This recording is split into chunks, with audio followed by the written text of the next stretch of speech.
At 48, Ethan Carter stood in the middle of an empty farmyard, watching strangers haul away the last pieces of a life his family had spent 4 generations building. The tractors were gone. The livestock had been auctioned. Even the farmhouse now belonged to someone else. All that remained was an old red barn at the edge of the property, its roof blackened by a fire that everyone believed had destroyed it forever. Most people saw a worthless ruin. Ethan saw the last heartbeat of his family's legacy. With almost every dollar he had left, he bought back the burned barn and nothing else. Friends called him foolish. The bank called it a bad investment. Even his own daughter begged him to walk away and start over somewhere new. So Ethan climbed inside alone, determined to rebuild one weathered board at a time, never imagining that the barn had been quietly carrying the memories of an entire town for decades. Then, after one exhausting day of working until darkness forced him home, he returned the next morning and froze in disbelief. Overnight, while he slept, dozens of strangers had arrived without asking permission. They were already replacing beams, raising walls, and rebuilding the barn together.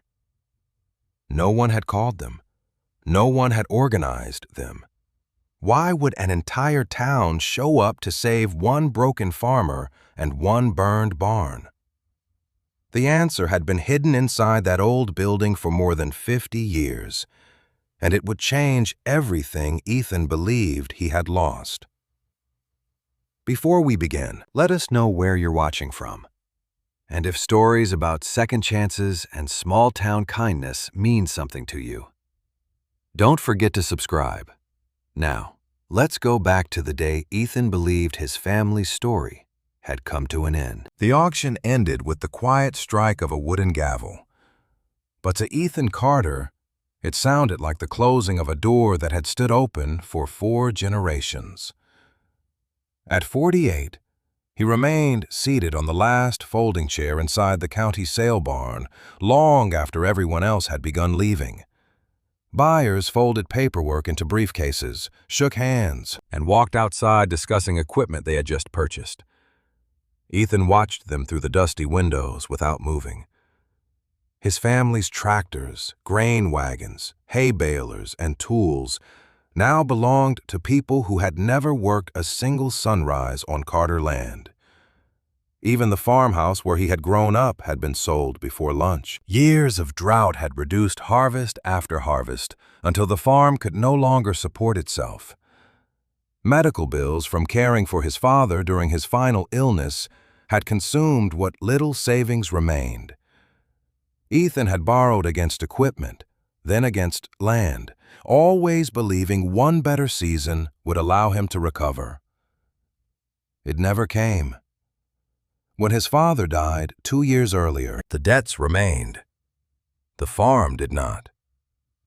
Outside, late afternoon wind rolled across empty fields, already preparing for another autumn. Ethan climbed into his aging pickup truck and rested both hands on the steering wheel before starting the engine. The familiar road home felt strangely unfamiliar now. Every fence post, every drainage ditch, every stand of oak trees carried memories that no longer belonged to him. He drove slowly, not because he wanted to delay arriving, but because he did not know what arriving meant anymore. The farmhouse already had a new owner walking through the yard with an inspector. Ethan did not stop. Instead, he continued down the gravel lane toward the far edge of the property, where the old red barn still stood alone against the fading sky. Years earlier, it had been the heart of the farm. Cattle had sheltered inside during brutal winters. Hay had filled the loft every harvest. Children had climbed the beams while their parents worked below. Ethan had learned to swing a hammer there beside his grandfather before he was old enough to drive a tractor. Then, 3 years earlier, an electrical fire had broken out during the night. Neighbors and volunteer firefighters saved the surrounding fields. but much of the roof collapsed before the flames could be contained. The barn had remained standing, blackened and abandoned ever since. Most people believed it would eventually be demolished. Ethan parked beside the weathered fence and climbed out. The burned boards still carried the faint smell of smoke whenever the air turned damp. Charred rafters reached toward the sky through the broken roof like dark fingers frozen in place. He stepped carefully through the wide entrance where sunlight poured through gaps left by the fire. Ash no longer covered the floor, but burned timbers and fallen boards remained scattered across the interior. Silence filled the space that had once echoed with animals, machinery, and conversation. He walked slowly toward the center of the barn, remembering where the cattle stalls had stood, where his father sharpened tools, where his grandfather always hung his hat before beginning morning chores. Every corner carried a memory. Every memory reminded him how quickly a lifetime could disappear. A truck approached along the gravel road behind him. Ethan turned to see the county property clerk climbing out with a folder tucked beneath one arm. "I thought I'd find you here," the clerk said gently. Ethan nodded. The man handed him several papers. "The main farm has officially transferred to the new owner." Ethan accepted them without reading. The clerk hesitated before continuing. "One parcel wasn't included." Ethan looked up. "The barn?" "Just the barn, and the small piece of land beneath it. The buyer didn't want it because of the fire damage." Ethan stared toward the burned building. "What happens to it?" "Separate sale." The clerk opened another folder. "County minimum price. It isn't much." Ethan looked down at the number printed across the page. It was still more money than he should have spent. After the auction and paying outstanding debts, very little remained in his account. Common sense told him to keep every dollar. He no longer owned the surrounding fields. Rebuilding the barn served no practical purpose. Yet as he stood inside the quiet shell of the building, where nearly every important memory of his childhood had begun, the decision no longer felt practical. It felt personal. "I'll take it," he said quietly.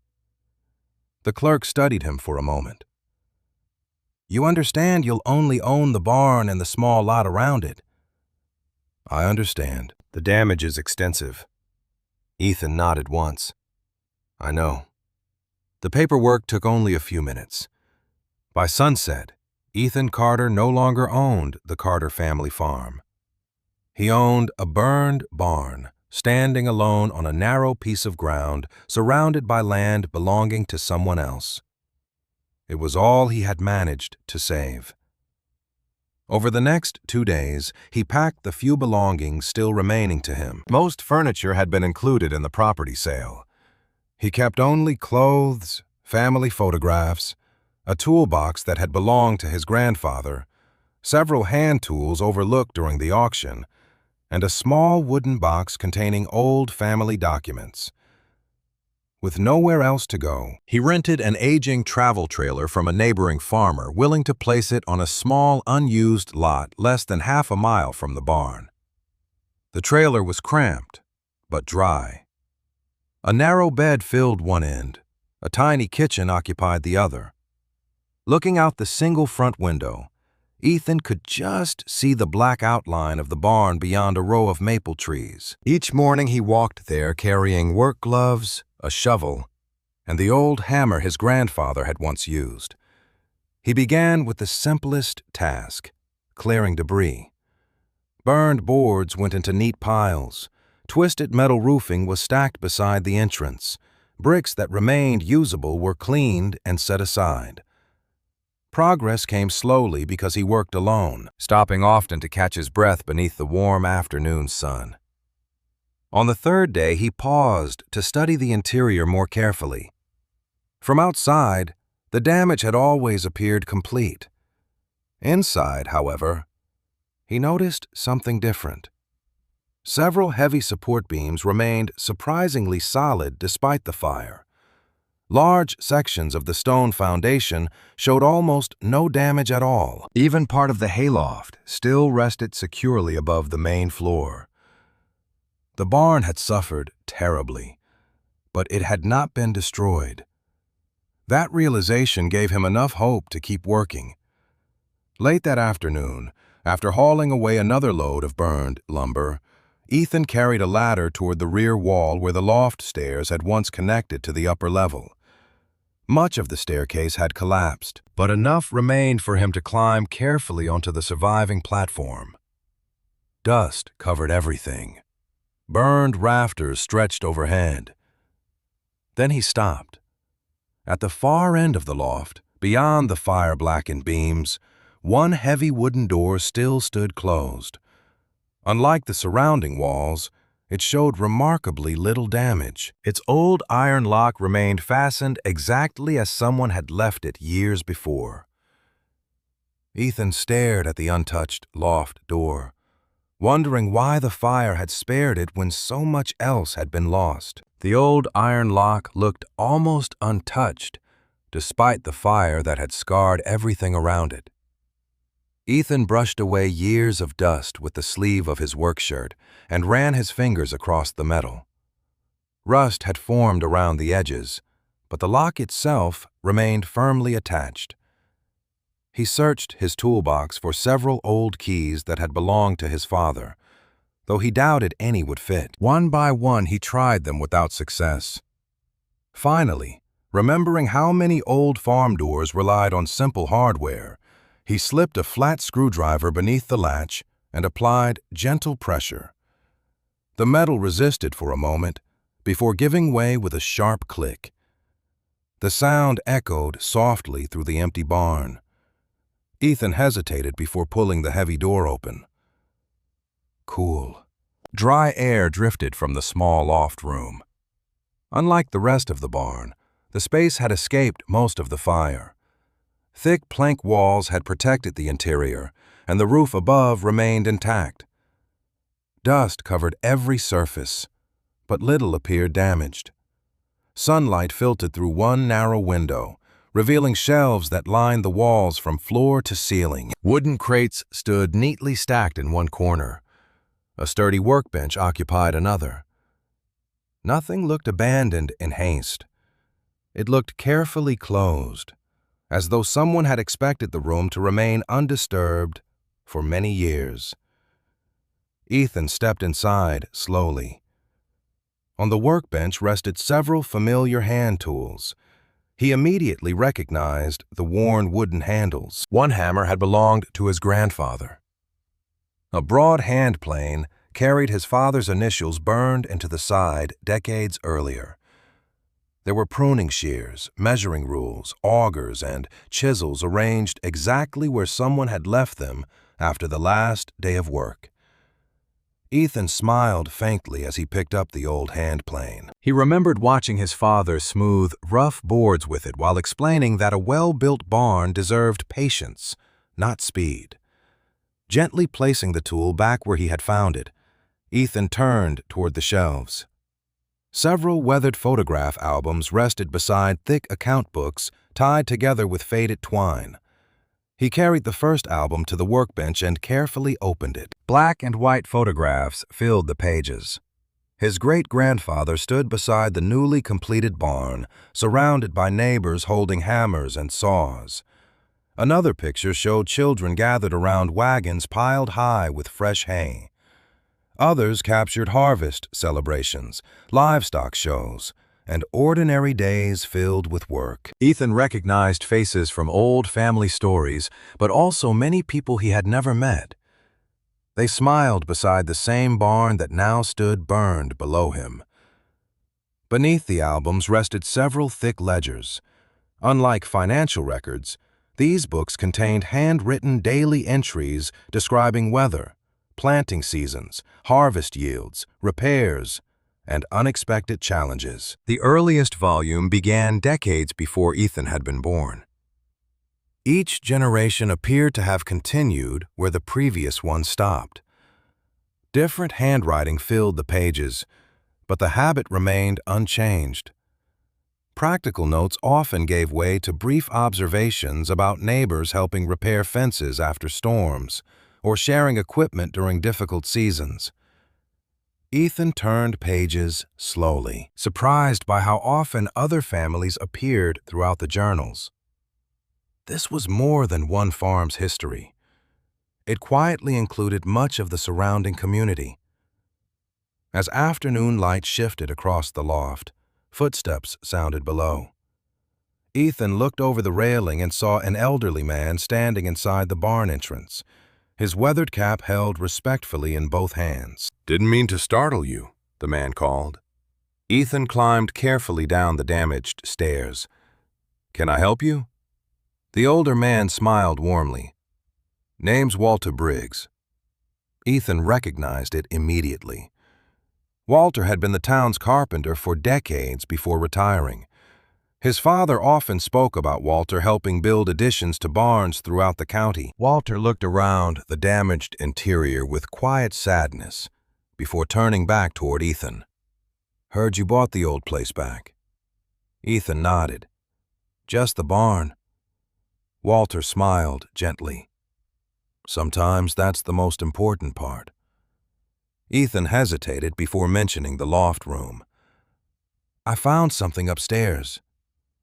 Walter followed him carefully, moving more slowly along the damaged steps. Inside the loft, he stopped almost immediately, looking around the preserved room with obvious recognition. "I'd forgotten this survived." Ethan watched him examine the shelves. "You've been up here before?" Walter nodded. "Many years ago.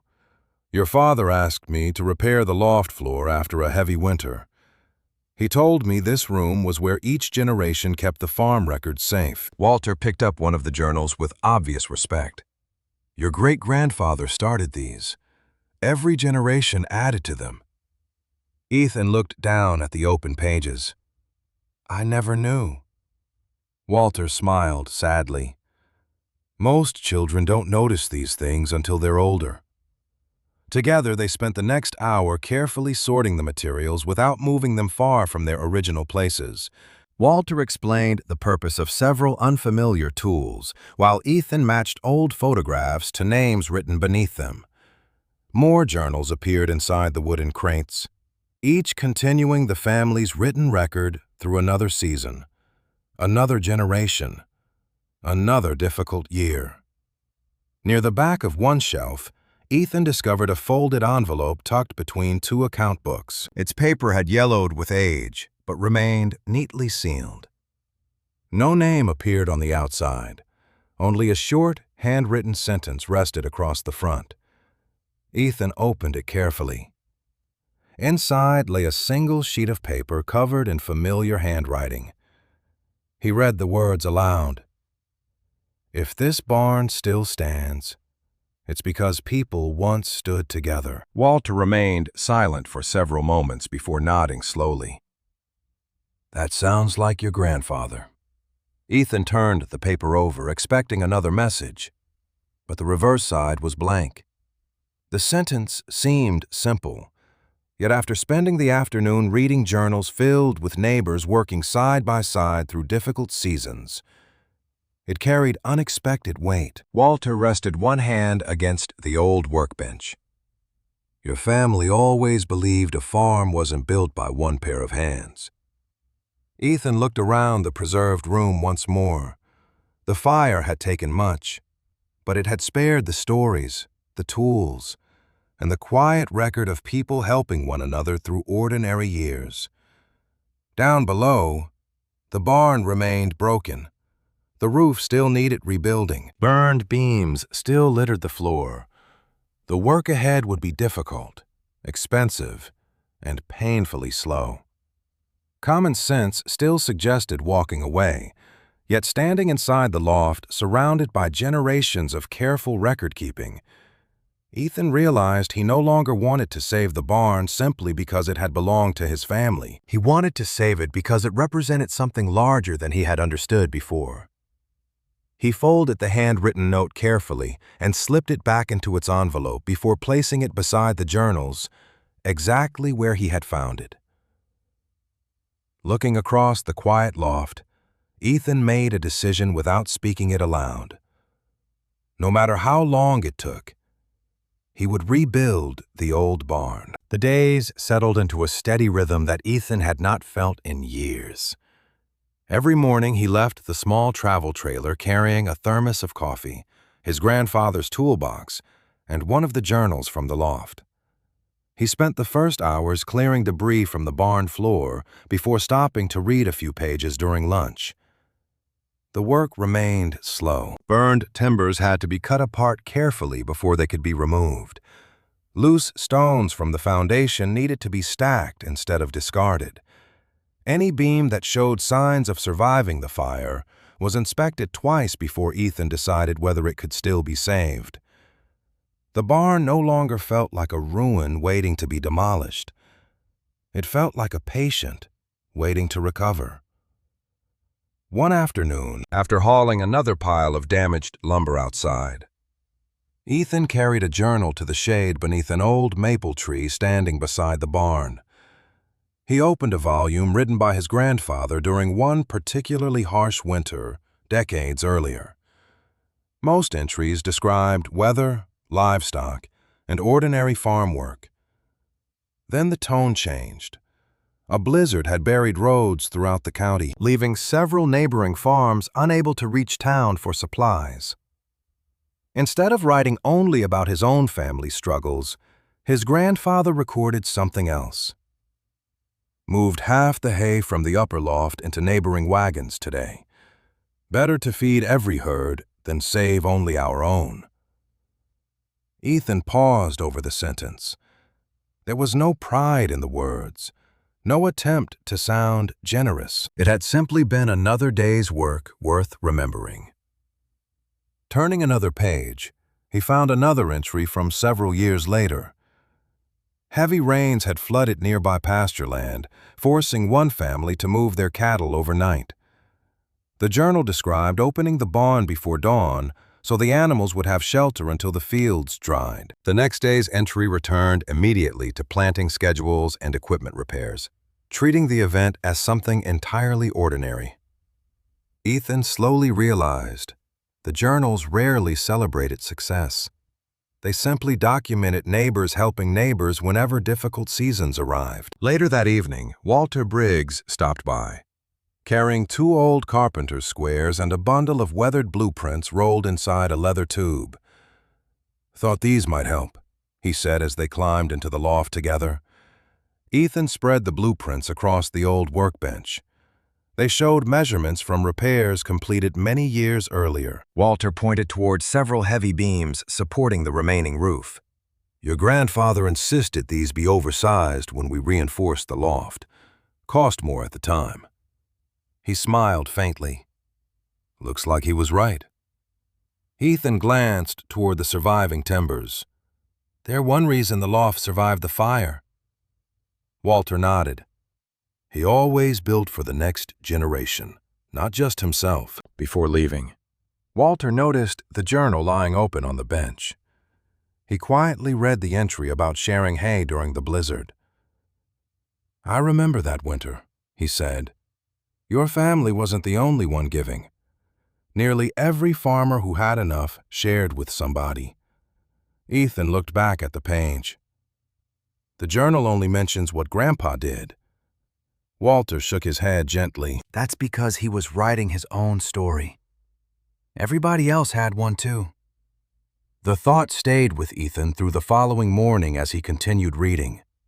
Again and again, the journals described cooperation instead of competition. Families borrowed machinery without keeping score. Teenagers spent weekends repairing fences for elderly neighbors. Harvest crews moved from farm to farm until everyone's fields had been cleared before the weather changed. The barn appeared repeatedly, not simply as a place for storing crops, but as a meeting point whenever help was needed. Ethan wondered how much of that spirit still remained in the town. A few days later, he drove into town to purchase nails and heavy work gloves. While paying for the supplies, he noticed a bulletin board advertising local historical programs. One flyer mentioned the county archive maintained inside the public library. Remembering the journals, he decided to stop there before returning to the barn. The archive occupied a quiet room lined with filing cabinets and shelves of bound newspapers. A woman organizing several document boxes looked up as Ethan entered. She introduced herself as Grace Miller from the County Agricultural Extension Office. Part of her work involved preserving local agricultural history alongside current farming records. Ethan explained that he had recently recovered old family journals while cleaning the burned barn. Grace listened with immediate interest. "Do the journals mention dates?" she asked. Ethan nodded.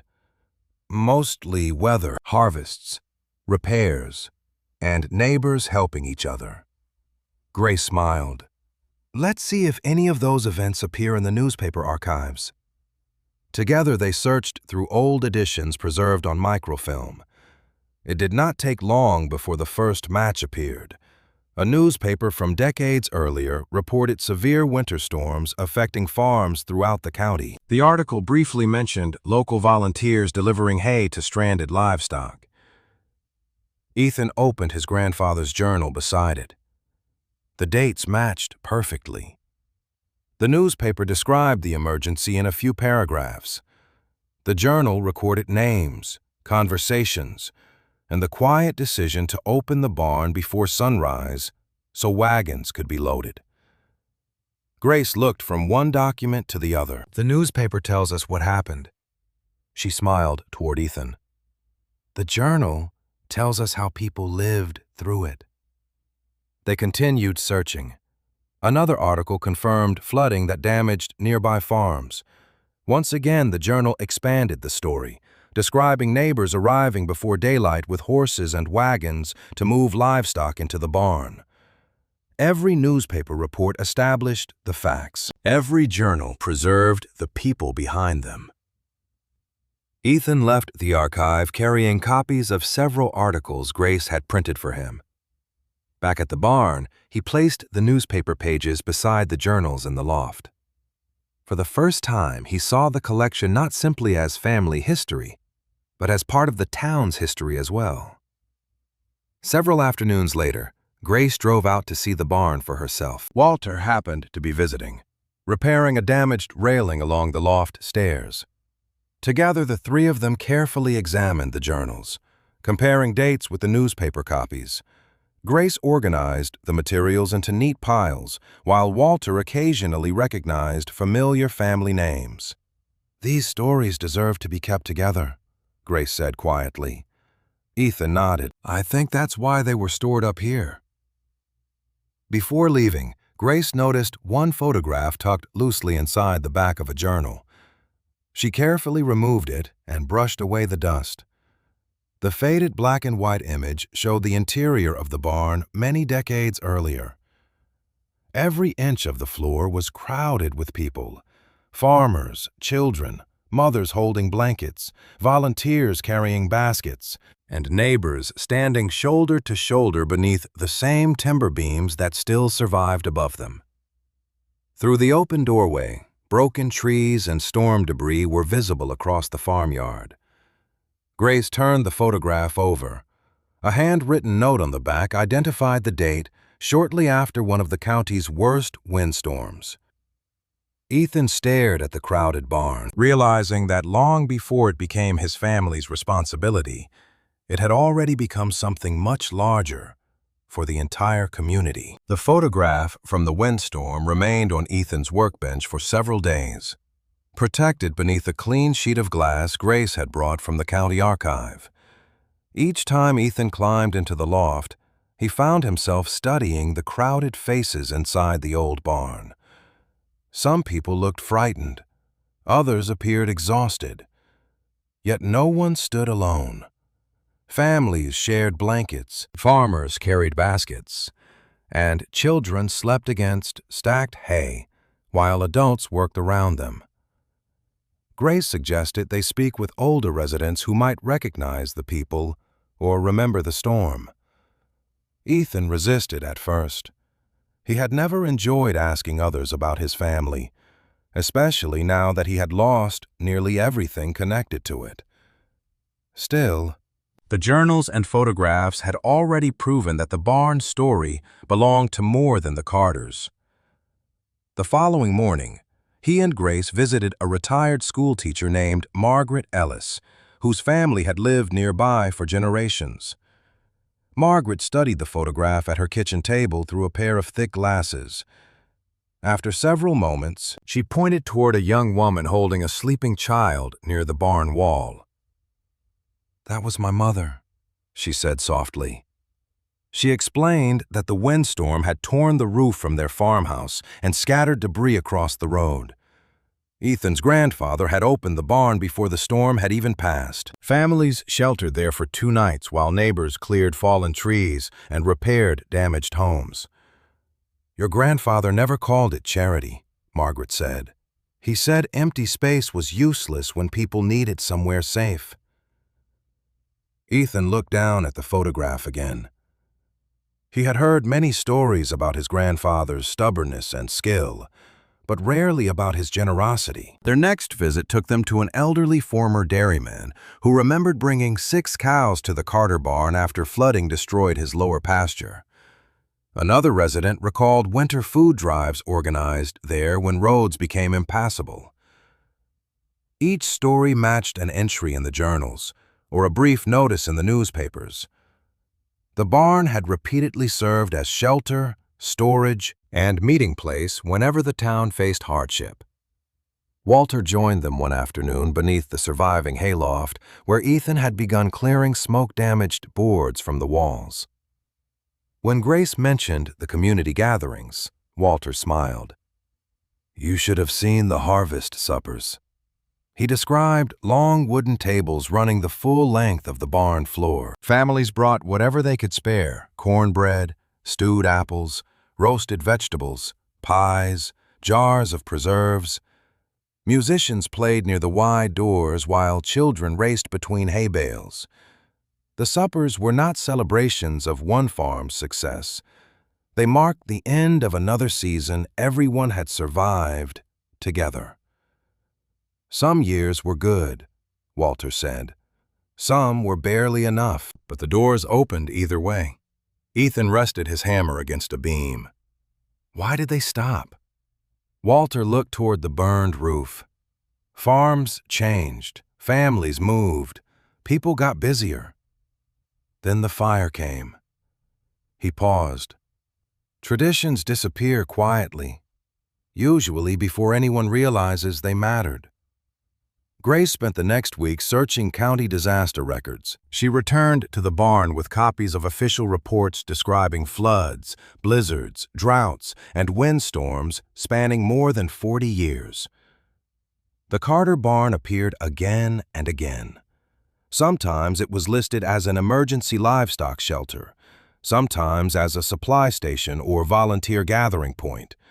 One report documented hay distribution during a severe drought. Another recorded 32 residents sheltered overnight after a tornado damaged homes east of town.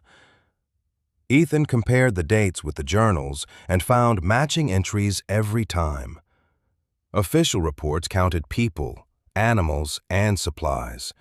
His family's journals recorded who arrived frightened, who stayed late, and who quietly gave more than they could afford. The evidence changed the way Ethan approached the rebuilding work. He was still alone most days, and money remained painfully limited. He salvaged nails, cleaned bricks, and repaired tools instead of replacing them. But each task now felt connected to people he had never known. He was not simply restoring a family building. He was preserving a place that had once protected an entire community. Late on a gray afternoon, a compact car turned onto the gravel lane and stopped beside the barn. Ethan recognized his daughter before she stepped out. Lily Carter had moved to the city 2 years earlier and now worked for a small accounting firm. She wore office clothes beneath a light jacket and stared at the damaged barn with disbelief. "You really bought it back," she said. Ethan nodded. "Just the barn and the ground under it." Lily walked inside carefully, avoiding loose boards. "Dad, you're living in a borrowed trailer. You sold almost everything. Why would you spend what little you had left on this?" Ethan struggled to answer. He could have shown her the journals, photographs, and county records, but none of them fully explained what he felt. "It shouldn't disappear," he said finally. Lily looked up through the broken roof. It already burned. The words were not cruel, only practical. That made them harder to dismiss. Ethan led her into the loft and showed her the preserved room, the family tools, and the photograph from the windstorm. Lily studied the faces but remained unconvinced. "These things can go to a museum," she said. "You don't have to rebuild an entire barn to save them." Ethan placed one hand on the old workbench. "Maybe not." "Then why are you doing this?" He looked around the room where generations had kept their records safe. "I don't know how to explain it yet." Lily's expression softened, though worry remained in her eyes. Before leaving, she hugged him and asked him to promise he would not risk his health or borrow more money. Ethan gave the only answer he could honestly offer. "I'll be careful." After her car disappeared, he returned to work beneath the hayloft. Walter had suggested removing several scorched wallboards to inspect the framing behind them. Ethan pried away the first plank and found solid timber. The second revealed old insulation packed with dry straw. Behind the third, he noticed a series of shallow marks carved into the main support beam. At first, they resembled ordinary carpenter's measurements. Then he realized they formed arrows pointing downward toward the corner beneath the loft stairs. Grace arrived before sunset, and together they cleared the area. More markings appeared along the floorboards, ending beside a section of wall that sounded hollow when Ethan struck it with a hammer. Walter examined the carvings closely. "Those aren't construction marks," he said. Ethan brushed away dust from the baseboard and found the outline of a narrow panel sealed beneath several layers of old paint. Behind it, something had been deliberately hidden beneath the hayloft. Ethan waited until morning before opening the hidden panel. The light inside the barn was better then, and Walter insisted they should not damage anything by working in darkness. Grace arrived carrying gloves, a camera, and several empty folders from the county archive. Together they cleared the remaining debris beneath the hayloft stairs and exposed the full outline of the narrow door. It had been built directly into the wall and covered with boards cut to match the surrounding timber.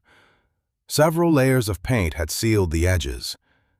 Ethan worked slowly with a thin chisel, loosening one side without splitting the old wood. When the panel finally shifted, a stream of cool, dusty air escaped from the darkness behind it. The hidden space was deeper than Ethan expected. Walter held a flashlight while Ethan crawled through the opening. Beyond the wall lay a small storage room built beneath the lower section of the hayloft. Heavy beams protected it from above, and thick stone foundation walls surrounded two sides. The fire had blackened the outside boards, but the interior remained nearly untouched. Shelves filled the room from floor to ceiling. Wooden boxes stood neatly arranged beneath them, each marked in faded handwriting. Ethan remained still for several seconds, overwhelmed by the care with which everything had been stored. This was not forgotten clutter. Someone had protected these objects deliberately. Grace entered behind him and began photographing the room before anything was moved. Walter followed more carefully, one hand against the wall for balance. His flashlight settled on a long folded cloth resting across the highest shelf. Ethan lifted it down and discovered a faded harvest banner painted on heavy canvas. The words were cracked but readable. Carter Barn Community Supper. Beneath the title, Smaller lettering listed a year from nearly 5 decades earlier. Walter smiled as soon as he saw it. They hung that above the main doors every autumn. Another box contained handwritten recipes on index cards, many stained by years of use. Names appeared in the corners: pies, stews, breads, preserves, and large batch meals meant to feed dozens of people. Grace read one card aloud. "Bean supper for 80. Walter laughed softly. Sometimes they fed twice that. Ethan opened another box and found livestock records unlike the family ledgers in the loft. These pages listed cattle, horses, sheep, and pigs temporarily sheltered inside the barn during storms, floods, and harsh winters. Most entries included the owners' names and the dates the animals arrived and left. Several families appeared repeatedly across different years. The barn had served as a refuge not once, but again and again. Along the rear wall stood 3 narrow donation boxes with sliding wooden lids. Faded labels identified their purposes: Winter Feed Fund, Storm Relief, and Families in Need. Inside one box remained several old coins, a few buttons, and a folded note promising 2 days of labor instead of money. Ethan opened the note carefully. A farmer had written that his harvest had failed, but he could still repair fences or cut firewood for anyone who needed help. Grace lowered her camera. They accepted whatever people could give. Walter nodded, because everyone had something to offer. The next shelf held children's drawings made with crayons and colored pencils. Many showed the barn filled with animals, tables, music, and smiling families. Some were signed with names Ethan recognized from town. Others had no names at all. One picture showed a violent storm outside, while people and animals stood safely beneath the barn roof. Across the bottom, a child had written, "Nobody was scared after we came here." Ethan stared at the uneven letters longer than he intended. He remembered Lily drawing at the kitchen table when she was small, covering pages with barns, horses, and impossible blue skies. Back then, he had assumed the barn belonged to his family because their name appeared on the deed. The hidden room was proving otherwise. Grace began cataloging every object before they removed it. She assigned temporary numbers, recorded dimensions, and noted where each item had been found. Ethan carried boxes carefully into the loft, placing them beside the journals and account books. Walter explained the purpose of old ribbons, supper tickets, livestock tags, and hand-painted signs. With every object, another forgotten tradition returned. Families donated food after poor harvests. Children performed music during community suppers. Farmers recorded spare stalls during storm season so displaced animals could be sheltered quickly. The barn had operated almost like an unofficial town center, though no sign outside had ever announced it. By late afternoon, they uncovered several bundles of photographs wrapped in cloth. The images showed decades of gatherings beneath the same beams Ethan was trying to save. Long tables filled the barn floor. Volunteers stacked sacks of grain. Families posed beside repaired fences and newly roofed houses.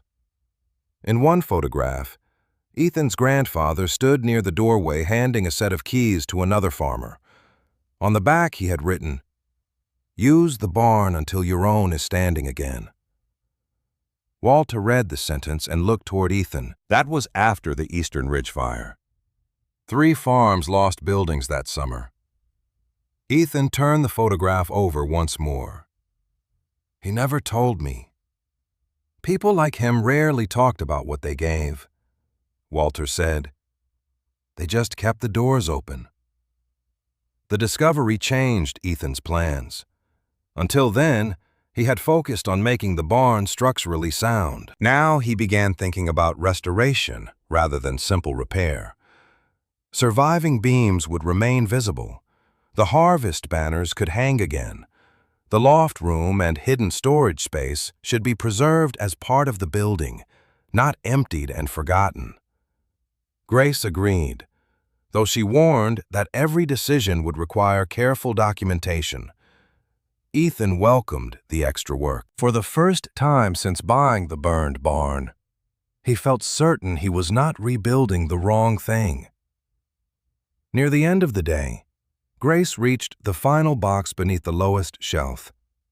Inside lay a large, leather-bound planning ledger filled with meeting notes, supply lists, volunteer assignments, and records of community projects organized inside the barn. The entries continued for many years, covering harvest suppers, storm preparations, food collections, and rebuilding efforts.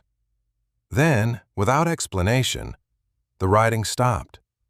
Several pages had been carefully removed from the back. Grace examined the binding and frowned. This section wasn't lost in the fire. Ethan looked at the clean-cut edges. Someone took it out. Walter studied the final remaining entry, which referred to a closing community meeting and a record that would be completed later. The missing pages should have contained that final account.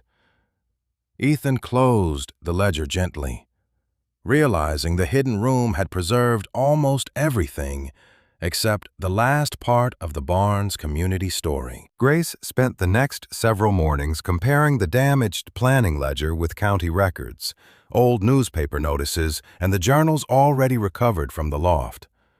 The missing pages remained a concern, but she refused to let the gap distract them from the larger story. Every surviving entry pointed to the same pattern. Whenever the town faced difficulty, the barn became a place where people gathered before anyone officially asked them to. Ethan worked nearby while she researched, replacing burned braces and cleaning smoke from timbers that could still be saved. The repairs required patience. Some beams looked solid until his hammer exposed soft wood beneath the surface. Others appeared badly scorched, but remained strong at the center. Walter taught him how to listen to the sound of each strike and how to cut away only what the fire had truly weakened. A damaged beam isn't always a useless beam, Walter said. Sometimes the heart of it is still good. Ethan understood the lesson more deeply than Walter probably intended. Money remained tight, so every usable board mattered. He straightened old nails when possible, salvaged hinges from fallen doors, and traded labor for a small load of reclaimed lumber from a nearby shed. At night, he returned to the borrowed trailer exhausted, his hands stiff and his clothes smelling of smoke and old wood. Yet he no longer felt as empty as he had after the auction. Each repaired section gave shape to something he had nearly forgotten how to feel. Progress. Grace's research continued to uncover stories hidden behind ordinary records. During one severe drought, the barn had been used to store donated hay from farms in another county.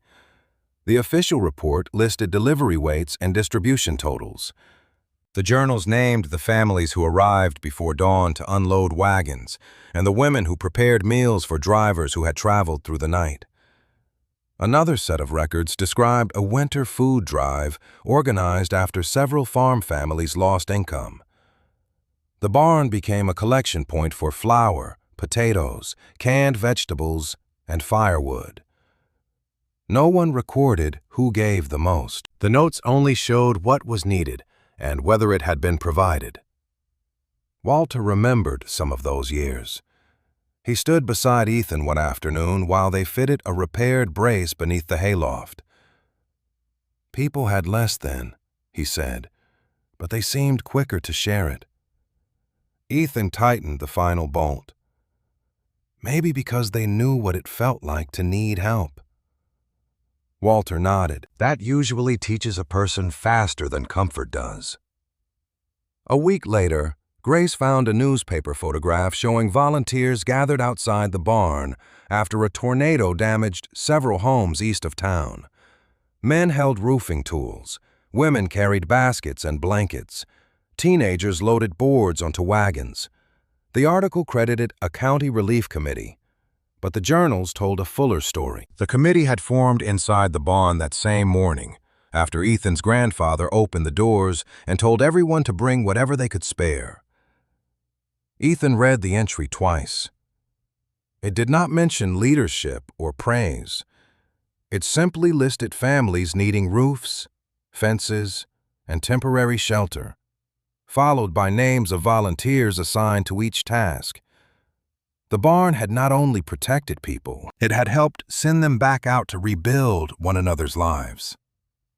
Lily visited again near the end of the week. This time she wore jeans and work boots instead of office clothes. She brought sandwiches, bottled water, and a box of dust masks. Ethan noticed but said nothing until she began helping Grace sort photographs inside the loft. Lily studied the records more carefully than before. She read about drought relief, livestock shelter, and food drives. She paused over one child's drawing of families gathered safely inside the barn during a storm. "I remember drawing here," she said quietly. Ethan looked up from a repaired window frame. "You used to sit near the feed room while I worked. Mom would bring lemonade." The memory softened the tension between them. Lily walked through the hidden storage room and examined the harvest banners, donation boxes, and old recipes. "I thought this was just about Grandpa," she admitted. Ethan wiped dust from his hands. "So did I." She looked toward the damaged roof. "Now I understand why you couldn't let it go." He smiled faintly. Understanding and agreeing aren't always the same. Lily returned the smile. "I'm getting closer." She spent the afternoon recording names from photographs while Grace matched them with county records. Before leaving, she helped Ethan lift a salvaged beam into place. It was a small task, but when she drove away, the barn felt less lonely. The following days brought more physical progress. Ethan rebuilt part of the lower wall. Walter repaired the surviving loft stairs, and Grace labeled the recovered materials so nothing would be misplaced. Together, they uncovered additional accounts of volunteer rebuilding projects organized from the barn. After fires, storms, and failed harvests, neighbors met there to divide labor, tools, and supplies. The same phrases appeared repeatedly in different handwriting. Bring what you have. Take only what you need. Leave no family alone. Ethan began to see the barn as a kind of promise passed between generations. One rainy afternoon, while checking the loft room for leaks, Grace noticed a narrow gap behind the oldest shelf. Ethan helped pull the shelf forward, revealing a small tin box wedged between two wall studs. The box contained no missing ledger pages. Instead, inside lay several folded receipts, a list of volunteer crews, and one sealed envelope protected by waxed cloth. Across the front, written in his grandfather's familiar handwriting, were the words, "To whoever rebuilds this barn." Ethan sat at the old workbench with the envelope resting before him. Walter stood near the doorway, silent. Lily, who had returned to help for the day, moved closer without speaking. Grace examined the seal but did not touch it. The envelope had clearly been placed there intentionally, waiting for a future owner who might face exactly what Ethan now faced. Rain tapped steadily against the surviving roof above them. Ethan placed one hand over the worn paper, feeling the weight of the message before he had read a single word. Then he carefully slid his finger beneath the seal and prepared to open the letter. Ethan opened the envelope with careful hands, unfolding the single sheet inside as the quiet sound of rain filled the loft. The handwriting belonged unmistakably to his grandfather. Time had faded the ink slightly, but every word remained clear. "To whoever rebuilds this barn," it began. "If you are reading this, The building has survived longer than I expected. Maybe it is damaged. Maybe it is empty. Maybe everyone believes it has finished serving its purpose. They are wrong. A barn is only wood until people decide it means something. This one has never belonged only to our family. We kept the roof repaired, but our neighbors gave it life. If these walls still stand, rebuild them only if you remember who they were built for. Ethan stopped reading for a moment. No one spoke. Walter removed his cap and quietly stared toward the floor. Grace waited patiently while Ethan continued. The letter described ordinary moments rather than dramatic events. It mentioned children sleeping safely in the hayloft during storms, farmers borrowing tools without embarrassment, families leaving food anonymously for neighbors who had fallen behind, and volunteers returning borrowed wagons cleaner than they had received them. Never measure this place by the harvest stored inside it, the final paragraph read. Measure it by the number of people who leave with hope. If that ever stops, the barn is empty, no matter how full the loft may be. Ethan folded the letter slowly. It answered the question that had followed him since the auction. He had believed he was trying to save the last piece of his family's past.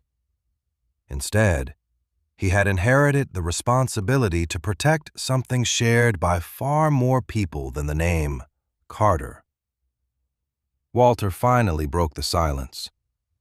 Your grandfather said those same things without writing them. He smiled faintly. Guess he wanted to make sure somebody remembered. Grace carefully photographed the letter before placing it inside a protective sleeve. This belongs with the journals, she said. Ethan nodded. It belongs here. They returned to work that afternoon with renewed purpose. Ethan reinforced another section of the wall while Walter adjusted replacement braces beneath the loft. Grace continued cataloging photographs and records. The physical work remained difficult, but the atmosphere inside the barn felt different. Every repaired board seemed connected to the words Ethan had just read. Late that week, Lily returned again, carrying work gloves instead of office files. Without being asked, she helped sweep the loft and organize recovered photographs into labeled boxes. She spent nearly an hour reading the letter before carefully placing it back into its protective sleeve. Grandpa wrote this knowing someone might find it years later, she said quietly. Ethan nodded. He trusted whoever rebuilt the barn. Lily looked around the room. Looks like he trusted you. Ethan shook his head. I'm still figuring out whether I deserve that. Maybe that's why you do. Father and daughter worked side by side for the rest of the afternoon, speaking little but falling into an easy rhythm they had not shared in years. Ethan showed her how to identify reusable boards, and she carefully removed old nails before stacking the lumber. During a break, they sat on the surviving loft floor looking through another album of harvest photographs. Lily laughed softly after recognizing herself as a little girl sitting on a hay bale with dirt across her face.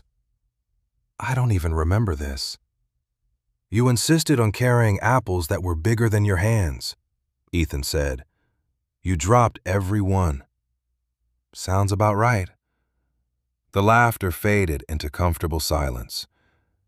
For the first time since losing the farm, Ethan felt that something between them had begun to heal. Before leaving, Lily promised to visit every weekend she could manage. She did not speak about selling the barn again. Walter arrived early the following morning carrying a weathered wooden stool. While Ethan repaired part of the loft railing, Walter sat beneath the surviving beams and watched sunlight filter through the broken roof. You know what I miss most? He asked. Ethan glanced down.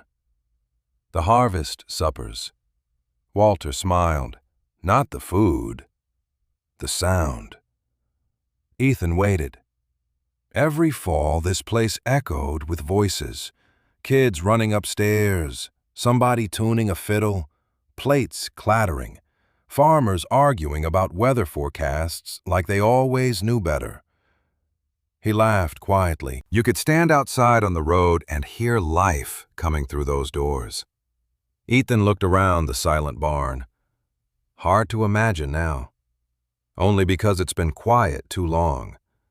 Walter pointed toward one of the restored beams. People built those tables right here. After supper, they'd stack them against that wall until next year. Ethan pictured the scene from the photographs. Long rows of tables, families gathered beneath lanterns, children weaving between adults. The barn suddenly seemed less empty. The memories gave shape to spaces that now held only dust and tools. During the afternoon, Ethan returned to the hidden storage room to finish cleaning the lowest shelves, while replacing several boxes exactly where they had been found. He noticed another folded slip of paper tucked beneath the edge of a wooden crate. Unlike the letter, it contained only a single handwritten sentence in familiar ink. Never rebuild this place alone. Ethan read the words twice before carrying the note upstairs. Walter smiled the moment he saw it. That sounds exactly like your grandfather. Grace added the note to the growing collection of preserved documents. Ethan looked from the letter to the journals, the photographs, and the harvest banner folded carefully nearby. He understood the message now, even if he did not yet know how it would become reality. He folded the small note and slipped it beside the letter, wondering who, if anyone, would ever answer those simple words. For several days after finding the note, Ethan tried to obey it without knowing how. Never rebuild this place alone sounded simple when written in his grandfather's hand, but asking for help felt harder than lifting any burned beam. He had spent years hiding the farm's financial trouble, telling neighbors each poor harvest was temporary, and assuring Lily that everything remained under control. By the time the auction came, pride had become habit. Even now, when Grace suggested speaking publicly about the restoration, Ethan shook his head. People have their own work, he said. Walter leaned against the repaired railing. So did they 50 years ago. Ethan looked toward the open barn doors. That was different. Only because you weren't the one asking. The words stung because they were true. Ethan continued working alone after Walter and Grace left. He measured the damaged frame above the eastern wall and discovered 2 major supports would need replacement before more roofing could be installed. Reclaimed lumber might cover one beam, but not both. New timber cost more than he could afford. He drove to 3 nearby farms, hoping to trade labor for materials, yet each owner had only shorter boards or wood weakened by age. By evening, the measurements on his notebook had become a list of things he could not solve. Rain was forecast within 2 days. Without support beneath the exposed roofline, another storm might twist the remaining frame and undo weeks of repairs. Ethan climbed into the loft and sat beside the old workbench. Around him rested the journals, photographs, harvest banners, and the letter meant for whoever rebuilt the barn. He read the final lines again, then looked at the smaller note beside it. His grandfather had not written, "Work harder." He had written, "Never rebuild this place alone." Ethan carried both papers to Grace the next morning. She was organizing archive copies at a folding table near the entrance. "You were right," he said. Grace waited. "I need help." Saying it aloud left him embarrassed and relieved at the same time.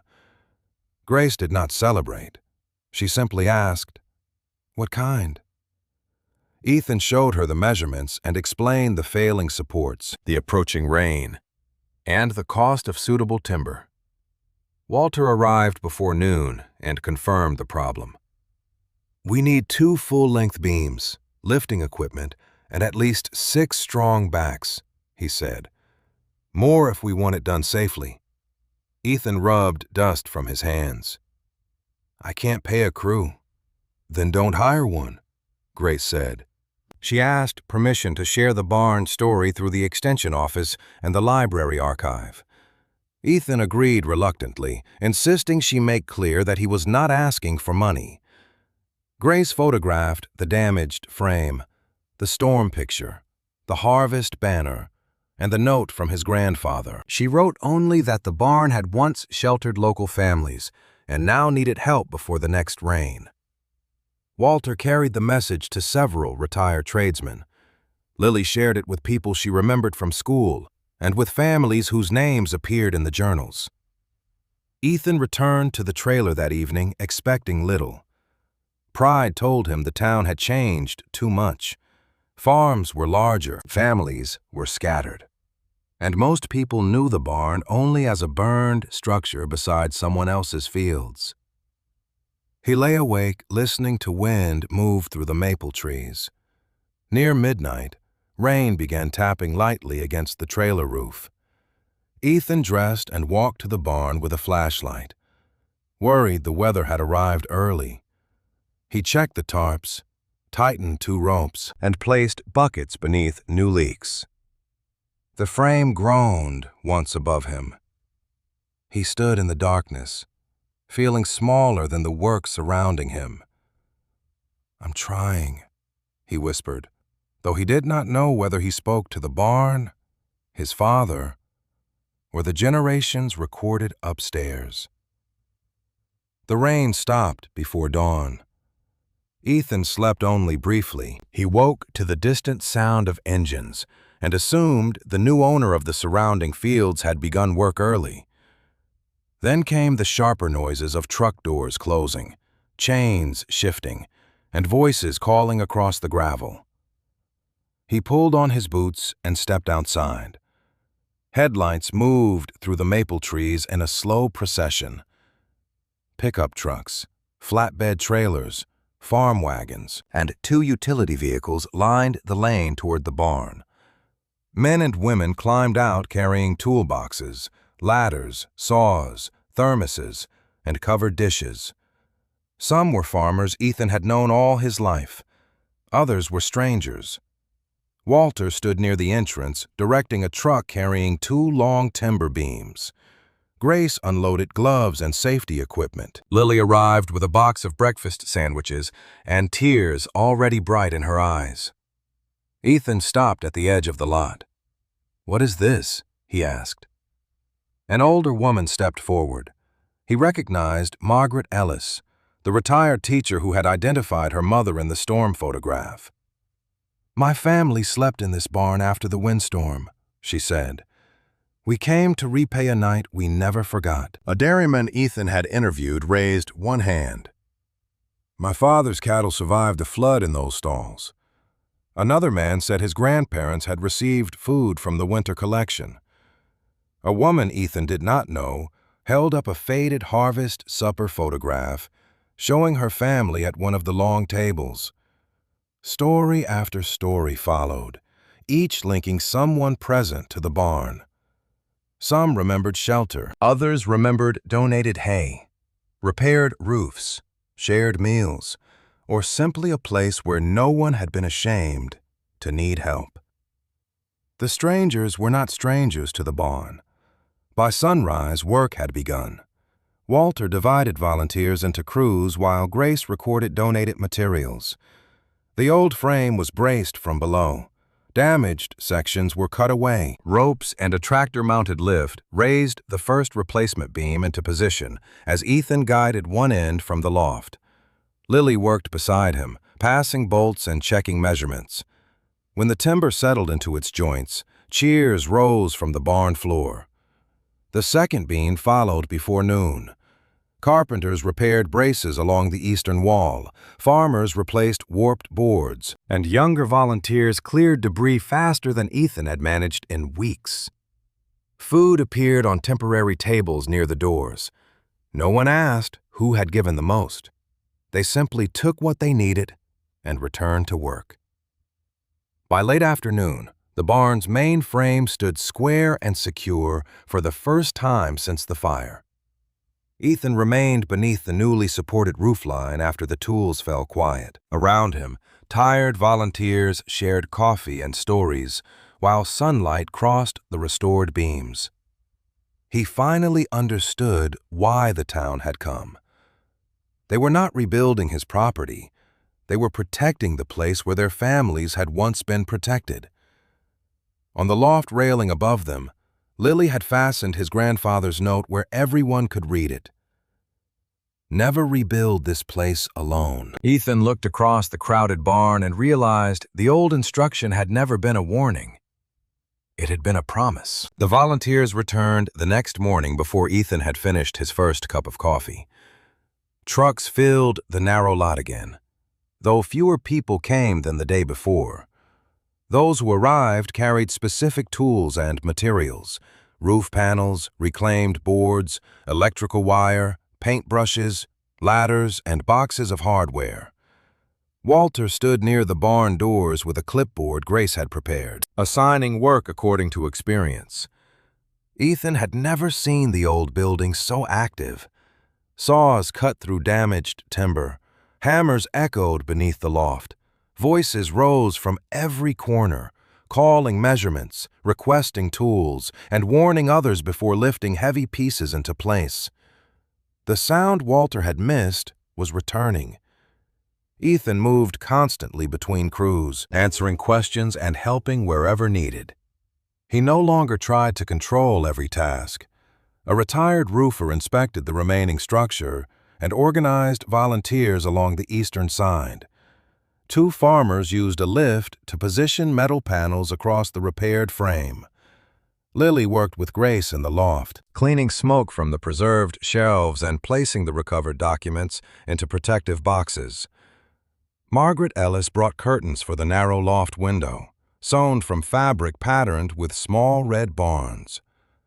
"My mother would have liked these here," she said. Ethan accepted them carefully. "Then this is where they belong."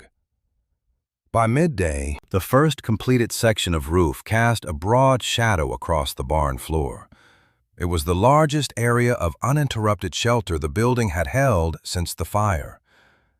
Rainwater would no longer pour through that side, and the repaired wall beneath it stood firm. Ethan paused beneath the new roof, listening to the steady rhythm of work around him. For years, he had believed losing the farm proved he had failed everyone who came before him. Now strangers were repairing the barn beside him without asking what mistakes had led to the auction. They cared only that the building still stood and that something valuable could still be saved. Walter spent most of the afternoon preparing the final support beam for the central roof section. It was an older timber donated from a dismantled dairy barn, straight, dry, and strong enough to carry the load. He planed its edges by hand, using one of the tools recovered from the protected loft room. Ethan watched him work. "You could use the electric planer," he said. Walter continued pushing the blade along the grain. "I could. It would be faster. Some pieces deserve to remember how barns were built." Ethan smiled and helped steady the timber. Before sunset, the volunteers gathered beneath the open center of the roof. Ropes were fastened at both ends, and the tractor lift raised the beam slowly while Walter directed from the loft. Ethan and Lily stood on opposite sides, guiding it toward the prepared joints. The timber shifted once, forcing everyone to stop. Walter checked the angle and ordered the right side lowered several inches. On the second attempt, the beam slid securely into place. Walter drove the first wooden peg through the joint. The hammer strike echoed through the barn, followed by complete silence. He stepped back, breathing heavily, and handed the hammer to Ethan. "Your turn." Ethan drove the second peg. Lily drove the third. When the final connection held, applause filled the barn. Walter rested one hand against the new beam, his eyes wet but steady. "That should outlast me," he said. Ethan placed a hand on his shoulder. "It will remember you." Over the following days, the work shifted from rescue to restoration. Burned boards were replaced. Windows were repaired. The hidden storage room received a new protective door that preserved its original outline. The harvest banner was cleaned and hung above the main entrance, its faded words visible once again. Volunteers rebuilt long tables based on measurements found in Walter's old blueprints.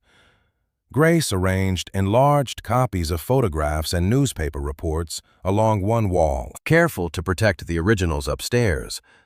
Lily created labels for the journals, donation boxes, livestock records, and children's drawings. She stayed later each evening, returning to the trailer with Ethan for simple meals and conversations they had avoided for years.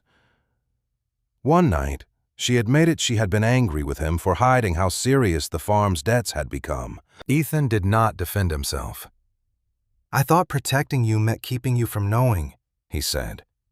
Lily looked toward the barn through the trailer window. "It only meant I couldn't help." The words were painful, but not cruel. Ethan nodded. "I know that now." She reached across the small table and covered his hand with hers. "Then don't do that again." He promised he would not. Grace announced that Mayor Helen Brooks had approved the community reopening gathering once the final safety inspection was complete. Local families offered food, musicians volunteered, and former residents mailed photographs and written memories after hearing about the restoration. The barn's story was spreading beyond those who had arrived with tools. Ethan worried the gathering might become too large, but Walter reminded him that the building had always made room. 2 days before the inspection, Grace returned to the hidden storage room to verify the artifact list. Ethan joined her, carrying the planning ledger with the missing final section. While moving the lowest donation box, he noticed that one side panel seemed thicker than the others. The wood had warped enough to reveal a narrow seam. Grace examined it and found a concealed compartment built into the base. Inside lay a flat packet wrapped in oilcloth. Ethan carried it to the loft, where Walter and Lily gathered around the workbench.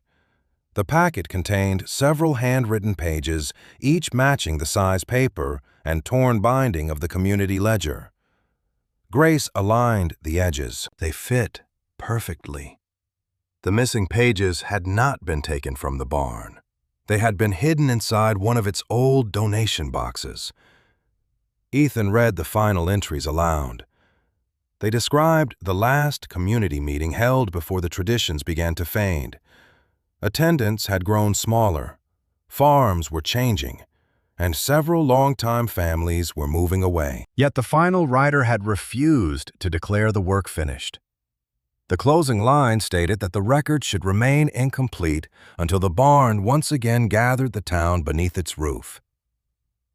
Ethan looked around the restored loft, then down through the railing at the long tables being prepared below. Grace placed the recovered pages back into the ledger. Outside, volunteers were hanging lanterns for the reopening, and the barn was filling once more. The morning of the reopening began before sunrise. Ethan stood inside the barn alone, listening to rainwater slide from the new roof into the gutters instead of dripping through broken rafters. Lanterns hung from the restored beams. Long tables stretched across the floor where cattle stalls had once stood. The faded harvest banner rested above the main doors, its cracked lettering visible in the pale light. For a few quiet minutes, the barn belonged only to memory. Then headlights appeared along the lane. Grace arrived first with boxes of printed programs and protective covers for the displays. Walter followed in an old pickup, wearing a clean shirt beneath his work coat. Lily came carrying 2 trays of biscuits and a suitcase. Ethan noticed the suitcase before anything else. "How long are you staying?" he asked. Lily set the trays on a table. Long enough to help clean up tomorrow. She smiled. Maybe a little longer than that. Ethan wanted to ask what she meant, but volunteers began arriving with food, folding chairs, flowers, and musical instruments. Soon the barn filled with familiar sounds. Plates clattered. Children ran beneath the loft. Farmers argued over where tables should stand. Someone tuned a fiddle near the doors. Walter paused in the center aisle and closed his eyes. "That's it," he said. Ethan understood. It was the sound Walter had remembered, the sound of life coming through the barn doors. By mid-morning, cars lined the gravel road. Families entered slowly, many carrying photographs or handwritten memories. Some touched the restored beams as though greeting an old friend. Margaret Ellis stood beneath the enlarged windstorm photograph and pointed out her mother to 3 grandchildren. The retired dairyman showed his family the livestock register containing his father's name. Others found relatives in harvest supper pictures, storm relief lists, and volunteer records. The barn's history no longer seemed distant. It moved from one conversation to another, becoming personal each time someone recognized a face, a name, or a story. Grace had arranged the displays along the eastern wall. The family journals remained protected upstairs, but copies of selected pages were placed beside county reports and newspaper articles. One panel explained how the barn had sheltered families after storms. Another described hay distribution during drought. The old donation boxes sat beneath a sign bearing the words found throughout the records. "Bring what you have. Take only what you need. Leave no family alone." No one had planned a formal ceremony beyond a few short remarks. Mayor Helen Brooks stood near the entrance and welcomed the crowd. But she spoke less about the building than about the people who had returned to save it. She thanked the volunteers, the families who had shared records, and those who had brought materials without asking for recognition. Then she turned toward Ethan. "This barn survived because one man refused to let the last piece of his family's farm disappear," she said. "But it lives again because he discovered it was never his alone." Applause rose around him. Ethan lowered his hand, uncomfortable beneath so many watching eyes. When Mayor Brooks invited him forward, he carried his grandfather's letter instead of prepared remarks. Lily stood beside the workbench. Walter and Grace remained near the loft stairs. Ethan looked across the crowd and recognized people who had arrived as strangers only weeks earlier. "I bought this barn because I thought it was all I had left," he said. "I believed saving it might save something of my family." Then we found the journals, the photographs, and the records. "I learned that my family kept the doors open, but all of you made this place matter." He unfolded the letter and read the sentence that had changed his understanding of the building. "Never measure this place by the harvest stored inside it. Measure it by the number of people who leave with hope." The barn became completely still. Ethan looked toward the repaired roof, then back at the people gathered beneath it. "I lost the farm because I tried too long to carry everything alone. I thought asking for help meant I had failed. This barn taught me the opposite. Nothing here was ever built by one person. Nothing worth keeping was." He turned toward Lily. "I should have learned that sooner." Lily stepped forward and hugged him before he could say more. The applause that followed felt different from the first. It was not praise. It was acceptance. Afterward, the gathering became a supper much like those shown in the old photographs. Families filled the long tables with stews, bread, roasted vegetables, pies, jars of preserves, and dishes prepared from recipes found in the hidden room. Musicians played near the entrance while children drew pictures at a table beneath the loft. Walter sat among retired carpenters and argued cheerfully about whether the final beam had been fitted by skill or luck. Grace collected new stories from residents and added them to an archive box labeled Continuing Record. Lily stayed close to Ethan, introducing herself to people whose family names she had copied from the journals. Near sunset, she joined him outside beside the maple trees. Warm light poured through the barn doors behind them. "I spoke with my office," she said. Ethan waited. "They'll let me work remotely 3 days a week." She looked toward the borrowed trailer. "I'm not moving into that with you." He laughed for the first time that day. "Good, but I found a small apartment in town. I thought I could stay for a while, help with the records, maybe help you figure out what comes next." Ethan looked at her carefully. "You don't owe me that." "I know." She slipped her arm through his. "That's why it matters." They returned inside as volunteers lit the lanterns. The restored barn glowed beneath the darkening sky. Near the far wall, Mayor Brooks placed a new blank ledger on the old workbench. Its leather cover had been stamped with a simple title, Carter Barn Community Record. Beside it lay the recovered final pages of the original ledger, now secured in place. The last old entry stated that the record should remain incomplete until the barn gathered the town beneath its roof again. Grace opened the new book to its first page and handed Ethan a pen. "It's ready," she said. Ethan looked around. Margaret was helping children hang their drawings. Walter stood beneath the beam he had installed. Lily carried plates to an elderly couple near the doors. Neighbors who had once received help were now serving others. The barn had not been restored to preserve silence. It had been restored to continue the work recorded in every journal, photograph, and scarred piece of wood. Ethan sat at the bench. For years, numbers in ledgers had represented debts, failed harvests, and losses he could not overcome. This blank page felt different. It did not ask what he owned. It asked what had been shared. He wrote the date, then recorded the reopening. The volunteers, the food, the music, and the families who had returned. At the bottom, he added a promise that the doors would remain open whenever the community needed shelter, workspace, food storage, or simply a place to gather. Lily read over his shoulder and smiled. "That sounds like Grandpa." Ethan closed the ledger gently. Outside, the last cars had begun leaving, but several volunteers remained to stack chairs and cover the tables. No one hurried.